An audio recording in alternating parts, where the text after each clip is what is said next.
Guys, and welcome back to my page, Messages from Venus. I hope you guys are having a fantastic day wherever you guys are. This is another deck review. This is the Archean Tarot, you guys. I bought this, I want to say that I bought this in Barnes & Nobles. You guys can go ahead and check out my 60-second first impressions of this and many other decks that I have in my collection. This is the back of the cards. I think that this deck came with like a little pamphlet, even though I don't have the pamphlet with me.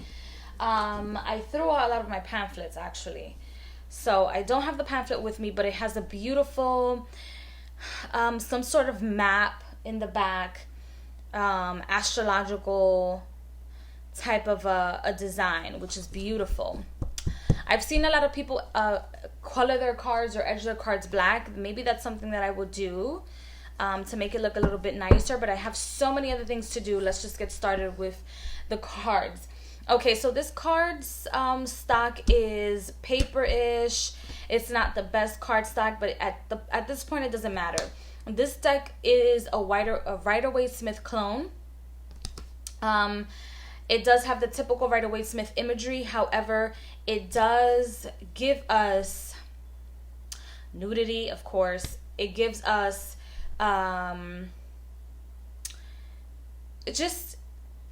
it's like the soul. It's like if the soul had a body. So if souls have bodies and they can wear clothes and they can do all this stuff without the human flesh, this is what heaven would look like in the stars, like up in the heavens. This is what humans would look like. It gives us a transparency, or it makes the images transparent, all the while showing us the ability of having as above, so below, the ability of having prophecy, the ability of having time, what time does for us, what we can and cannot do within our flesh, and what the things that we won't be able to do outside of our flesh is the way that this deck makes me feel. It makes me feel like we should appreciate the things that we're able to do as living beings. Otherwise, we would just be a painting on the wall. Otherwise, we would just be a mirage. And absolutely empty. Also, if you don't like nudity, this is not a deck for you.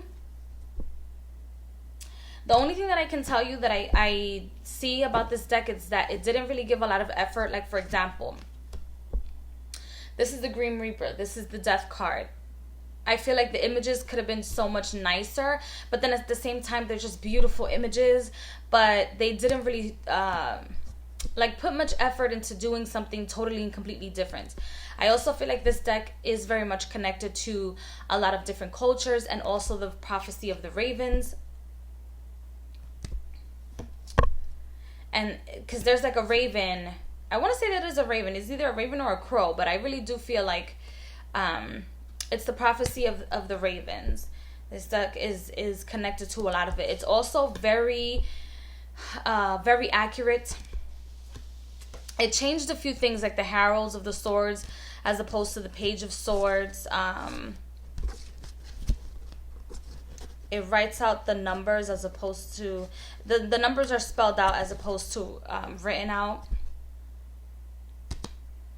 It has a lot of symbolism as well, which a lot of people may or may not understand.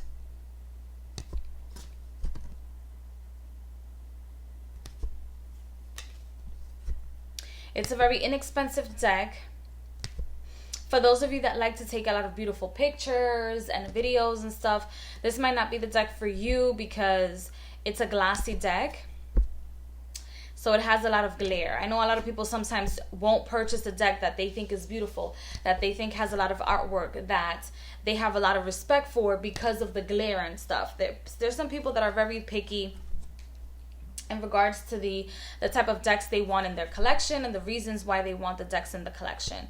Also, I do feel like this deck also tells different stories from different cultures within each, the court cards and also the major arcana,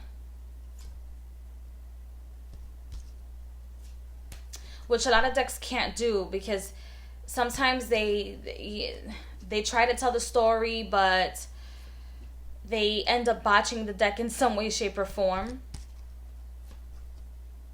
or something gets left out.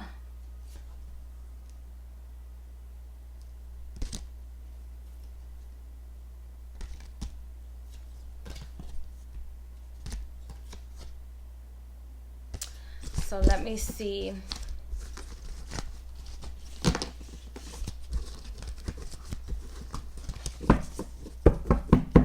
I'll show you guys how you can shuffle this deck. I rarely use this deck. You guys, I have over 200 decks in my collection. Over 200 decks. Most of them are paired with other decks so that I use them together. Because I have so many, and I really do enjoy using both the tarot and the oracle cards. I feel like they do complement each other, and some decks are better than others, yes, but others, such as this one, have their own personality. Even though it's a simple deck, it's a very inexpensive deck, but it's a great deck to have in your collection, especially for those of us that honor and respect the different cultures and like to see different cultures within decks, and also honor and respect astrology as well. So I hope you guys enjoyed this review, and I will see you guys in the next video. Bye.